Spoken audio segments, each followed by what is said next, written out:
कितनी खूबसूरत है फिदा दीदार पे।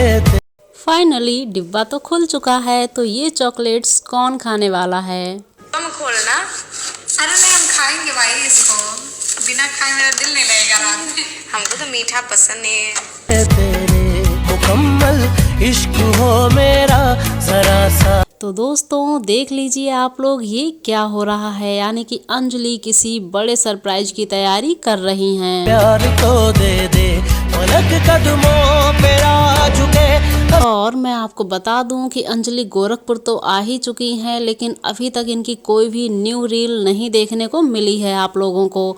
तो आप लोगों को एक बहुत ही प्यारी रील देखने को मिलने वाली है, लेकिन पहले मैं इंट्रोड्यूस कर दूं आप लोगों को कि अब क्या हो रहा है।